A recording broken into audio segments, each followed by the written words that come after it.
तो आइए आज के क्लास में हम लोग क्लास 12th का सब्जेक्ट हिंदी पढ़ते हैं। ये चैप्टर 8 का पार्ट 3 है। पाठ का नाम है सिपाही की माँ। लेखक का नाम है मोहन राकेश। जैसा कि आप लोगों ने पार्ट 2 में पढ़ा कि कुंती, विष्णु, उसकी बेटी मुन्नी और 2 लड़कियां जो बर्मा से आई हैं, साथ ही साथ दीनू, इन सारे लोगों की क्या क्या बातें होती है, इसके पहले वाले पार्ट में आप लोगों ने जाना। इस भाग में हम जानेंगे कहानी के समापन के बारे में कि कहानी जाकर इस पार्ट में किस किस पात्र से गुजरती हुई समाप्त होती है। तो चलिए इस पार्ट को शुरू करते हैं। वही आंगन, समय रात, दोनों चारपाई आंगन में बिछी है। वही आंगन मतलब शुरू में हम लोग पढ़े थे, देहात के एक आंगन है, चारपाई है। दाईं ओर की चारपाई पर मुन्नी हथेलियों पर चेहरा टिकाए बैठी है। उस चारपाई पर ओढ़ने के लिए एक फटी हुई लोई रखी है। दूसरी चारपाई पर घिसी हुई दरी बिछी है और ऊपर दोहरा सूती खेस पड़ा है। बिस्नी जलती हुई ढिबरी लिए आंगन से बाहर अंदर से आंगन में आती है। ढिबरी समझते हैं, दिया लेकर के आंगन से निकल करके बाहर आती है, सॉरी अंदर से आंगन में आती है। बिस्नी पास आकर, तू अभी सोई नहीं? वो मुन्नी से आके पूछती है कि बेटी अभी तुमने सोया नहीं, जगी हुई अभी तक? मुन्नी चौंक कर समझते हैं मतलब अकचका के, मुझे नींद नहीं आई, अभी सो जाती हूँ।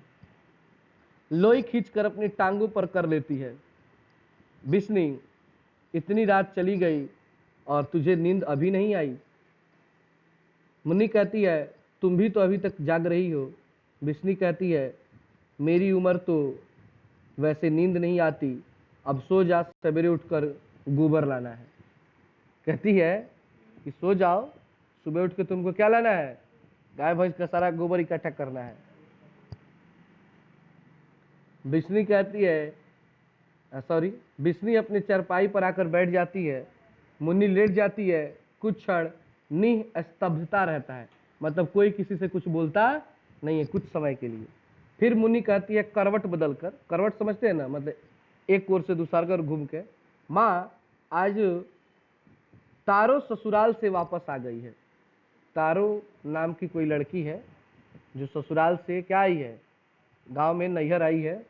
बिस्नी कहती है अनमयस्क भाव से, अनमयस्क भाव मतलब होता है बिना मन से। अच्छा। मुन्नी कहती है उसके घर वाले ने इस बार उसे सच्चे मोतियों के कड़े बनवा दिए हैं। आज गांव में सबको दिखाती फिर रही थी। अब ससुराल से आई है, उसको काड़ा मिला है, मोती का काड़ा बना हुआ है, गांव भर दिखा रही है कि हमको ये ससुराल में मिला है। होता है कोई भी पहली बार जब कोई लड़की आती है ना, खास करके अगल बगल खूब लोग पूछते भी हैं केंगे बा हो ससुरा तरह, अरे बहुत बढ़िया बा, हई हो फलान ठिकान, आगे खतरनाक हुई तो बताई, लेकिन सबके बाद सास तस पटक पटक के मारे ले। देखो तो छिला गई बहन की ओर एजार नहीं तो कोनो दिक्कत ना रहे। ओइजा बाप रे हम हेत नहीं कि लामा बानी, उ लामा बानी तो का पीढ़ा लगा लगा के मारो तरफ चढ़ चढ़ के ऊपर टाय टाय टाय टाय। बंतों के कड़े भी उसके सामने कुछ नहीं है। यानी गांव में एक और लड़की है बंतु, उसके पास भी कड़ा है लेकिन उसका उतना अच्छा कड़ा नहीं है। बिस्नी कहती है अच्छा अच्छा, तेरे भैया आएगा तो तेरे लिए उससे भी अच्छे कड़े और चूड़िया लाएगा, अब सो जा, नहीं तो सवेरे तेरी नींद नहीं खुलेगी। मुन्नी अच्छी तरह लोई ओढ़कर करवट बदल लेती है। लोई समझते हैं, और एक टाइप के चादर। बिस्नी ढिबरी बुझाकर कोने में रख देती है और आप भी खेस उड़कर लेट जाती है। उसके ढिबरी बुझाते ही प्रकाश का रंग पीले से हल्का नीला हो जाता है, साथ टिड्डियों की चिक चिक की शब्द सुनाई देने लगता है जो क्रमशः काफी तेज हो जाता है। बिस्नी करवट बदलती है, प्रकाश हल्के से गहरा नीला हो जाता है और एक दूर कुत्ते की रोने की आवाज सुनाई देती है। अगर रात में कुत्ता रोता है तो आदमी डर जाता है कि शायद कोई अनहोनी।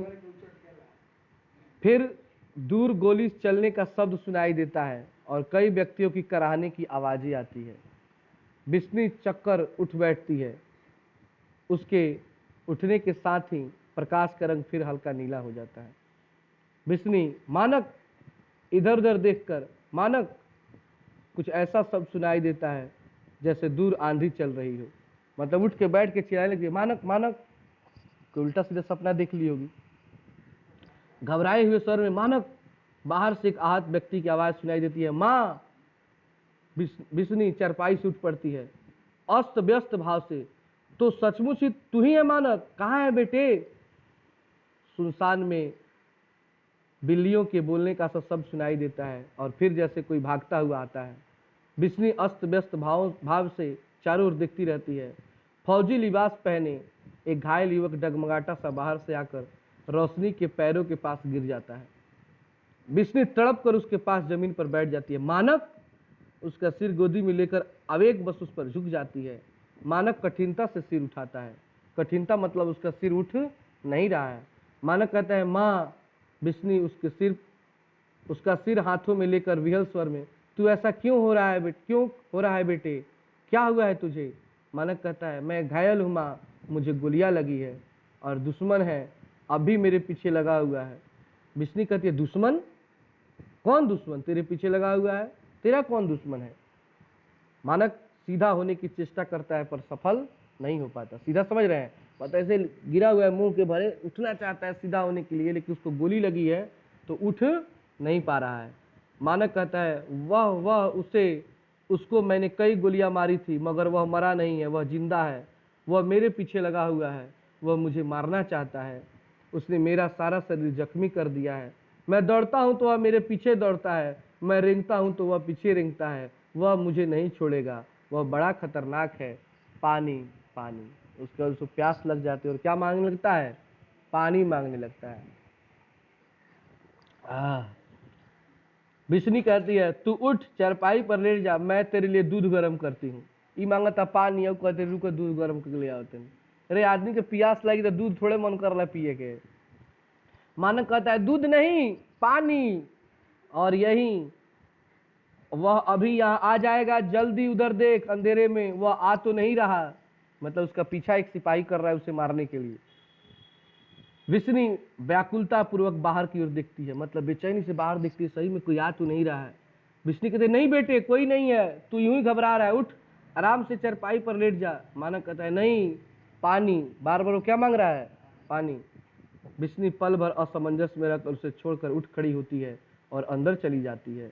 2 क्षण बाद वह पीतल के गिलास से पानी लिए हुए बाहर आती है। उसके हाथ कांप रहे हैं।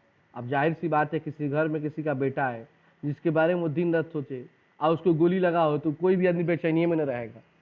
बिस्नी कहती है, यह ले बेटे, पानी आराम से पीना, छोटा छोटा घूंट करके, क्योंकि आदमी अगर प्यासा हो तेजी से पी ले तो सीधे हृदय पर जाकर हार्ट पर चोट लग जाता है। कभी कभी ऐसा आप लोगों के साथ होता होगा कि आदमी बहुत प्यासा होता है, सीधे एक पानी पी लेता है, चोट लगता है, कुछ देर तक आदमी बैठ जाता है, बहुत तेज चोट लगता है। तो आदमी अगर बहुत प्यासा हो ना तो धीरे से थोड़ा सा पानी, पहला घूंट थोड़ा सा लेना चाहिए, नहीं सूखा जगह पे पड़ेगा तो दर्द करेगा वो। मानक कहता है, नहीं, हाँ, नीरे हाल पानी पेट में जाकर लगता है। नीरे हाल मतलब कि बिना खाए पिए अगर पानी पीजिएगा ना खलिया पेटे तो चोट लग जाता है। पहले थोड़ा कुछ खा लेता तो मानक कहता है, नहीं, मेरी भूख मर गई है माँ, मुझे अब भूख नहीं लगती, पानी। बिस्नी गिलास लिए उसके पास बैठ जाती है। मानक गिलास उसके हाथ से लेकर गटागट पानी पी जाता है। गटागट समझते हैं? जैसे पानी है, हाँ, इसको गटागट बोलते हैं। क्या बोलते हैं? पियासो लगा रहा। उसी समय किसी का हास्य स्वर सुनाई देता है। मानक के हाथ से गिलास गिर जाता है। वह बाहर की ओर देखता है, मतलब कोई हंसता हंसता है जगह रावण ना अटैक करे पहले हंसे खूब। राक्षस के देखले बड़े लोग जब भी वह लड़ाई में आले से पहले खूब हंसी सन, राम आज तुम्हारा वध होगा। राम जी हंसिए तरह धीरे से मुस्कुरा दी हैं, क्या जी क्या के मारे हम छोड़े ना, पटवा पटवा की व्यवस्था हुई। अब पिया तरे पानी तले हौसले में सिपाही जन पीछे कर फट से छूट जाता, आई दादा गई। उधर अंधेरे में एक बंदूक का कुंदा चमकता है। कुंदा बुझल लगी, बंदूकिया के जन शायद आग वाला कहल जाला कुंदा। मानक सरक कर माँ के नजदीक हो जाता है और वो अपने माँ के पास भागने लगता है। बिस्नी उसे बाहों में समेट लेती है। मानक कहता है, यह वही है, वह देख माँ, वो आ गया है, वह देख। अंधेरे में बंदूक का कुंदा आगे की ओर बढ़ता है। साथ फिर हास्य स्वर सुनाई देता है, फिर वो हंसता है फौजी, और फौजी लिबास में एक और आकृति प्रकट होती है। बिस्नी मानक को साथ सटा लेती है। आने वाला सिपाही पास आकर हंसता है। सिपाही कहता है तू इसे गोद में लिए बैठी है, देखती नहीं यह मुर्दा है। वो कहता है किसको तुम गोद में लेकर बैठी, ये मर चुका है, मुर्दा है, मैंने इसे मार दिया है। बिस्नी सिर से पांव तक सिहर जाती है। मानक उठने के लिए जहोजहद करता है, मतलब कोशिश करता है कि उठ खड़ा हो। मानक कहता है यह झूठ कहता है, मैं मुर्दा नहीं हूं, मैं हिल डुल सकता हूं, बात कर सकता हूं, मैं मुर्दा नहीं हूं। बिस्नी कहती है उसे और साथ सटाकर आश्वस्त स्वर, मतलब अपने बेटे को और करीब सटा लेती है और कहती है हाँ बेटे, तेरी जान के साथ तेरी माँ की जान है, मैं जीती हूँ तो तुझे कैसे कुछ हो सकता है। सिपाही बंदूक का कुंदा मानक के पास ले आता है, मसुका के लवधा के मुंह में भिरा दिल रहा है कि अब इनके मारिए दिन बचल बड़े। तो सिपाही इसे कैसे कुछ हो सकता है, मैं अभी इसका शरीर गोलियों से छलनी कर दूंगा, फिर मैं इसकी लाश ले जाकर जंगल में चील और कौओं को आगे डाल दूंगा। ये बात को याद रखिए, क्वेश्चन पूछता है ये लाइन देकर ये किसने कहा था, तो सिपाही ने कहा था कि चील कौओं के आगे इसका लाश डाल दूंगा खाने के लिए। हंसता है और बंदूक का कुंदा मानक के बहुत निकट कर देता है। बिस्नी कुंदा हाथ से पकड़ लेती है, कुंदा समझ रहे हैं ना, जैसे भिराता है ना मारने के लिए, तो उसका मुंह क्या करती है, पकड़ के हटा देती है, हटक ही नहीं है तो मरबत हूं। मानक खड़ा होने की चेष्टा करता है पर लुककर बिस्नी की गोद में गिर जाता है। बिस्नी उसे अच्छी तरह छाती से लगा लेती है। सिपाही बंदूक का कुंदा उसके हाथ से छुड़ाकर उसे घूर कर देखता है, अभी खिसियाता है कि हटत कहने की बुढ़िया की हम गोली मारी, तू इसे बचाना क्यों चाहती है, तू इसकी क्या लगती है। तो बिस्नी कहती है मैं इसकी माँ हूं, मैं तुझे इसे नहीं मारने दूंगी। सिपाही कहता है तू इसकी माँ है, उसे भी घूर कर देखकर, पर तू देखने में तो वहसी की माँ नहीं लगती। कह रहे मैं तो तुझे देखने का लगता नहीं कि इतने खतरनाक आदमी की तू माँ है, ये दरिंदा है, ये जानवर है, ये कई सिपाहियों को मारा है, तुझे पता है यह लड़ाई में वहसियों की तरह गोली चलाता है, वैसी मतलब राक्षस, राक्षसों की तरह गोली चलाता है, दरिंदा की तरह। इससे न जाने कितने सिपाहियों की जान ली है, यह इंसान नहीं जानवर है, और तू कहती है कि तू इसकी माँ है। बिस्नी कहती है मैं इसकी माँ हूं, मेरा बेटा वैसी नहीं है, इसने किसी की जान नहीं ली, यह किसी की जान नहीं ले सकता, यह तो मरता हुआ कबूतर भी आंखों से नहीं देख सकता, मैं इसे लड़ाई पर नहीं जाने दूंगी, यह घर में अब रहेगा मेरे पास। करे मेरा बेटा तो उतना डरपोक है कि अगर कोई कबूतर किसी कोई मारता है तो ये डर जाता है, ये आदमी को कैसे मार सकता है। देखिए हर माँ को ऐसा ही लगता है कि मेरा बेटा गलती कर ही नहीं सकता है, भले धरती का ओसामा बिन लादेन हो, धरती का सबसे बड़ा डॉन हो, लेकिन फिर भी माँ को लगता है मेरा बेटा बहुत भोला है, सीधा है। समझ रहे हैं ना। सिपाही कहता है यह घर में रहेगा, मगर यह तो हजारों का दुश्मन है, हजारों इसके दुश्मन है, वे इसको खोज रहे हैं, वे इसकी जान लेना चाहते हैं। मानक को पैर से ठोकर मारकर एक लात मारता है मानक को। कहते करेगा तो सब जो होता रसन कि कौ बेटा आ जाएंगे व्यवस्था कोई ना, अब इसकी जान नहीं बच सकती, मैदान में हजारों सिपाही मर रहे हैं, वह यहाँ जाएगा तो भी मारा जाएगा और यहाँ रहेगा तो भी। कह रहा है कि जब रहिए तब ही जाइए, अनाज है तो यही जाके मार के जाइए सन, इतना लोग को मरले बड़े कि अगर बचल अब मुश्किल नहीं है। फिर मानव को ठोकर मारने लगता है, फिर एक लात कस ले, पर बिस्नी उसका पाँव पकड़ लेती है, मारे जाते एक लात गुड़वा धर ले, भट एक गोली लगा कौसा तरह लाते लाते कराएंगे। बिस्नी कहती है नहीं, तू इसे नहीं मार, देख इसका शरीर कितना घायल है, तू भी तो आदमी है, तेरा भी घर बार होगा, तेरी भी माँ होगी, तू माँ के दिल को नहीं समझता, मैं अपने बच्चे को अच्छी तरह से जानती है, यह दिल का बहुत भोला है, इसकी किसी के साथ दुश्मनी नहीं है। इस पर सिपाही हंसता है। माई का जान तरीके रे युद्ध में धुन गोली चलावत सही में मरले बा ढेर लोग के, वैसे पीछा करत करत आ गई बाकी भले मर जम के मारिए के छोड़े, ओकरा ढेर पार्टनर लोग उड़ा देले भाई। लेकिन माई भी तेरे मर लगे साहब भोला गाय है, इताई लेके कुछ कैल ही ना हुई, ठीक नहीं तू कह जानता भैंसा है। सिपाही इसकी किसी के साथ दुश्मनी नहीं है, या देख बटन खोलकर अपना लहू से तरबतर सीना दिखाता है, कहता है इसका दुश्मनी किसी के साथ नहीं, तो ले कपड़ा खोलकर दिखाता है, देख कितना ही गोली मारा है हमको भी, है खून से पूरा शरीर लथपथ इसी ने मारा है, ये सब घाव इसी के किए हुए हैं, मैं इन घावों के कब का मर चुका होता, लेकिन मैं सिर्फ इसे मारने के लिए जिंदा हूं, इसे मारे बिना मैं नहीं मरूंगा। अब इनके बिना इनके ठोकले हम छोड़े ना। विष्णु कह रहा है, विष्णु कह रही है तू बात क्यों नहीं समझता, मैं इसकी माँ हूं, मैं इसे अच्छी तरह जानती हूँ, किसी दुश्मनी से लड़ाई में नहीं गया, इसे मैंने लड़ाई में भेजा था। इसकी बहन अब ब्याहने जोग हो गई है, 6 महीने साल में उसका हम ब्याह करना है। हमारे घर की हालत बहुत खराब है, अगर लड़की के ब्याह की चिंता न होती तो हम लोग आधा पेट खाकर रह लेते, लेकिन मैं इसे लड़ाई में कभी नहीं भेजती। करीब मजबूरी में भेजना पड़ा है, कुछ पैसे आ जाएंगे तो लड़की की शादी कर दिया जाएगा। इस लड़के के सिवा घर में कोई कमाने वाला नहीं है। मैंने सोचा था कि लड़की ब्याह जाएगी तो फिर इसे लड़ाई पर नहीं जाने दूंगी, फिर मैं इसका भी ब्याह कर दूंगी और इसे अपने घर में रखूंगी। मुझे क्या पता था कि लड़ाई में जाकर इसकी यह हालत हो जाएगी। आज यह इस साल में घर आया है, मैं इसे आज अपने से कैसे अलग कर सकती हूँ। इसकी जगह तू होता तो तेरी माँ तुझे अपने से अलग होने देती? क्वेश्चन करती, बताओ अगर तुम्हारी माँ होती तो तुमको मरने देती? सिपाही कहता है, मेरी माँ?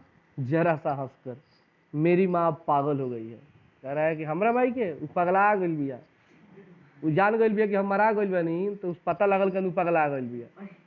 वह रोज मेरी मौत का इंतजार करती है। वह हंसकर कहती है कि थोड़े दिनों में मेरे बेटे की लाश आएगी।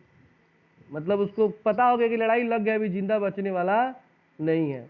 मेरी बीबी ने अभी इसे बेवा का स्वांग बना लिया है, और मेरी जो औरत है वो अभी से अपने को विधवा बना ली है। ये अब खत्म बड़े कहानी, बताओ जिंदे बनी। उसने मुझे लिखा है कि जिस दिन वह मेरे मरने की खबर सुनेगी उस दिन गले में फांसी लगाकर मर जाएगी। आई औरत अगर माई लिखले बड़ी सन कि जय तू मुँह पता लग जाए, कन्फर्म पता हो जाए, उस दिन फांसी लगा के मर जाऊँ सन। उसके पेट में 6 महीने का बच्चा है, उसके साथ ही वह भी मर जाएगा। फिर से सीना खोल कर दिखाता है, और तेरे लड़के ने देख मेरा क्या हाल किया, यह अभी भी मेरे खून का प्यासा है। इसकी आंखों को देख, इसकी आंखों में तुझे वासियानता चमक दिखाई नहीं देती? कह रहा है तुझे क्या लग रहा है तेरा बेटा अगर अभी भी मौका मिल जाए तो मुझे गोली मार देगा? उस तरह मुझे देख रहा है घूर घूर के ही। बिजली कहती है, नहीं नहीं, इसकी आंखें ऐसी नहीं हैं। इस समय इसकी आंखें ऐसी लगती है, पर इनका असली रंग ऐसा नहीं है। माँ को कुछ भी कह लू नहीं मानेगी।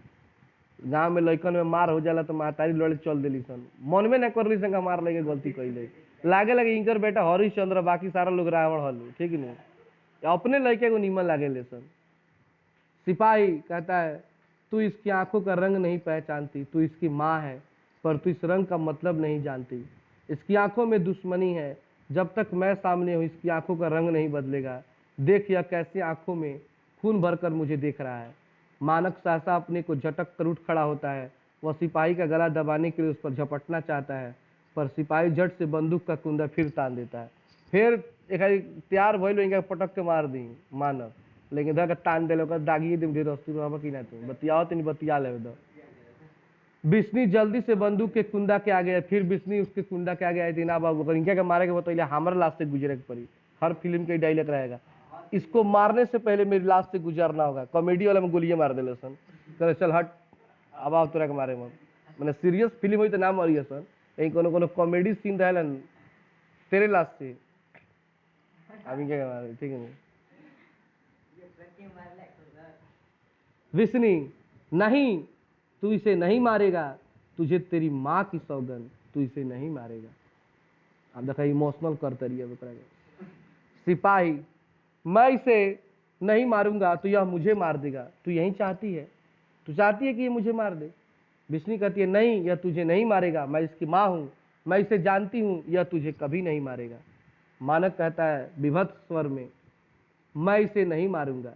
अभी कहता ना ना हम ना मारे, हम की कहता है हमरा छोड़ दो, हम तरह के ना मारे। रौद्र भाव से आगे बढ़ता हुआ, नहीं, मैं इसे जरूर मारूंगा, मैं अभी इसके टुकड़े टुकड़े कर दूंगा। आगे बढ़कर सिपाही को धक्का देता है, जिससे वह लड़खड़ा कर पीछे गिर जाता है और बंदूक उठा लेता है और उसका कुंदा सिपाही के सीने पर तान देता है। पहले कहता ना ना हम ना मारे, मतलब सिपाही अब देखा तो माताई रोती है तो मुंह लाग जाता है, तो बेचारा छोड़ देता है। तो लहू क्या कर देंगे, पटक उंगर बंदूकें छीन लेता, तान देता, कहता अब बोला, वही वजह से कूदत रहा तारा के हम मारे। मैं वहसी हूँ, मैं जानवर हूँ, मैं वहसी और जानवर से ही बढ़कर हूँ। कहता हम खतरनाक, वही बात सही बा, तोरा के मारे हम। इस तरह मेरी तरफ क्यों देख रहा है, उठ उठकर मुझे ठोकर लगा। उसी तरह हंसता है जैसे वह सिपाही हंस रहा था। माँ देख रही है अपने बेटे को, रे भाई ये तो उससे भी खतरनाक है, ये तो मने ओकरे खानी हंसत जगह सिपाही शुरू में हंसत हुए। बिस्नी जल्दी से बंदूक के कुंडे के सामने आ जाती है, लेकिन देखिए माँ है तो वहां पे अब इसको रोकती है कि ना ये गलती करता रहा, अब तू तेरा इनाक करे के चाहिए। बिस्नी कहती है नहीं मानक, तू इसे नहीं मारेगा, यह भी हमारी तरह गरीब आदमी है, इसकी माँ इसके पीछे रो रो कर पागल हो गई है, इसके घर में बच्चा होने वाला, यह मर गया तो इसकी बीवी फांसी लगाकर मर जाएगी। मानक बिस्नी को झटक कर बीच में से हटाए तो बस कहता हटबू की ना तू, उनके कहा अब हम बताएं, देखा अब अपन बेटा बात ना माने। मानक कहता है मैं इसे नहीं छोड़ूंगा, यह दुश्मन है, मैं इसको अभी मार दूंगा, अभी यहीं। विष्णु नहीं मानक, तू इसे नहीं मारेगा। फिर बीच में आने का प्रयास करती है पर मानक उसे झटक कर हटा देता है। विष्णु चरपाई पर गिरकर अब हाथों में अपना मुंह छिपा लेती है। मुंह हाथों में मुंह छिपाना समझते हैं, ऐसे सिपाही पार्श्व की ओर हटता है, मतलब बाहर भागता है जान बचाने के लिए। मानक उसके साथ साथ आगे बढ़ता है, उसको अभी खदेड़ता है मारने के लिए। मानक मैं इसे अभी मार दूंगा, अभी इसकी बोटी बोटी अलग कर दूंगा। सिपाही और मानक की आकृतियां धीरे धीरे पार्श्व पार्श्व मतलब बाहर बाहर में जाकर विलीन हो जाती हैं। विष्णु हाथों में मुंह छिपाए हुए चिल्ला उठती है। विष्णु कहती है मानक मानक। एक साथ 4-6 गोलियां चलने और उसके साथ सिपाही के कराने का शब्द सुनाई देता है। पता नहीं अब कौन गोली मारा, किसको मारा, तो हाथ में तो बंदूक मानक का ही, तो हो सकता है उसने ही गोली मारा होगा। सहसा खामोशी सा छा जाती है और वो चुप हो जाती है। विष्णु उसी तरह चिल्लाती है मानक मानक। मुनि जल्द से करवट लेकर बदल कर उठ बैठती है। तो ये सारा का सारा खेल वो सपना में देख रही है, सही में ऐसा कुछ नहीं हुआ था। कैसा लगा कहानी यहाँ पे आके? अजीब लगा, हट। अब लग रहा था कहानी चल रहा था, वो सपना देख रही थी कि ऐसा हो रहा है सब, चिल्ला के उठती है मानक मानक। आप लोग फिल्म देखते ना, ऐसा सीन सब खूब दिखाता है, आदमी को लगता है कि अब मरा को जा गई है। मुन्नी घबराए हुए सर कहती है माँ। अरे आप लोग को समझ जाना चाहिए, मुन्नी पास में है, अगर वो आई होती तो बोलती नहीं। मुन्नी कहीं पर बोली है। विष्णु कहती है उसी तरह मानक। मुन्नी जल्द से उठकर ढिबरी जला देती है। प्रकाश का रंग हल्के नीले से फिर पीला हो जाता है। मुन्नी विष्णु की चरपाई पर जा बैठती है। मुन्नी कहती है क्या बात है माँ? विष्णु आंखों से हाथ हटाकर चुंधियाई सी नजरों से चारों ओर देखती है कि भाई कहाँ लाश गिर गया। विष्णु कुछ खोजती सी मानक। मुन्नी कहती है तुम रोज भैया के ही सपने देखती हो माँ, मैंने तुमसे कहा था अगले मंगल को भैया की चिट्ठी जरूर आएगी। विष्णु कहती है चिट्ठी आएगी, और वह आप सोचने लगती है। मुन्नी कहती है थोड़े दिनों में भैया आप भी अपने आप आ जाएंगे, तुम अपने आप ही कहती थी कि वे जल्दी आएंगे और मेरे लिए कड़े और चूड़ियाँ लाएंगे। विष्णु कहती है कड़े और चूड़ियाँ? ओ मुन्नी उसे अपने हाथ सटा लेती है और आंखों से टप टप पानी बरसने लगता है, मतलब रोने लगती है, क्योंकि अब सपना खतरनाक आया। देखिए जिस चीज के बारे में आप दिन रात सोचिएगा वो सपना में आ जाता है। दिन रात सोच रही है बेटे के बारे में तो सपना तो आएगा ही। मुन्नी भैया मेरे लिए जो कड़े लाएंगे वे तारों और बंतों के कड़ों से भी अच्छे होंगे ना माँ? तारों और बंतों समझ रहे हैं ना, गांव में जो एक आई है शादी के बाद और एक गांव की एक लड़की है, तो उससे भी अच्छा कड़ा लाएंगे ना मेरे लिए? विष्णु आंखें बंद करके नकारात्मक भाव से सिर हिलाती है, पर शीघ्र ही अपने आप को संभाल लेती है। विष्णु कहती है हाँ बेटी तेरे सब कपड़े सबके कड़ों से अच्छे होंगे। मुन्नी कहती है सुच्चे मोतियों के कड़े होंगे ना माँ? विष्णु कहती है हाँ बेटी सुच्चे मोतियों के कड़े। उसका माथा चूमकर उसे अलग हटा देती है। अब सो जा, अभी बहुत रात बाकी है। मुन्नी अपनी चारपाई पर चली जाती है। विष्णु उठकर डिबरी बुझा देती है। उसकी डिबरी बुझाते ही अंधेरा गहरा अंधेरा छा जाता है। अंधेरे में विष्णु के बुदबुदाने का स्वर सुनाई देता है। ताती वाओ ना लगाई प्रार ब्रह्मा सहाई, राखन हारे रखिया प्रभु व्याधि मिटाई। एक श्लोक है जिसका अर्थ होता है कि ताती बाओ न लगाई पर ब्रह्मा सहाई। हे भगवान मैं आपसे प्रार्थना करती हूँ कि आप जहाँ भी हो मेरे बेटे को सुरक्षा प्रदान करें। राखन हारे राखिया प्रभु व्याधि मिटाई, आप उसके रखवाले हैं, उसको बचा कर रखिएगा। हे प्रभु अगर उसको कोई व्याधि है, कोई रोग है, उसे भी दूर कर दीजिएगा। मतलब भगवान से प्रार्थना करती है और पर्दा गिरता है, कहानी समाप्त होती है। तो इस कहानी के माध्यम से यही सीखते हैं कि जो माँ का दिल होता है अपने बच्चों के लिए बहुत ही कोमल होता है। वो हमेशा उनके लिए चिंतित रहती है, चाहे आपकी माँ हो, हमारी माँ हो, कोई भी हो।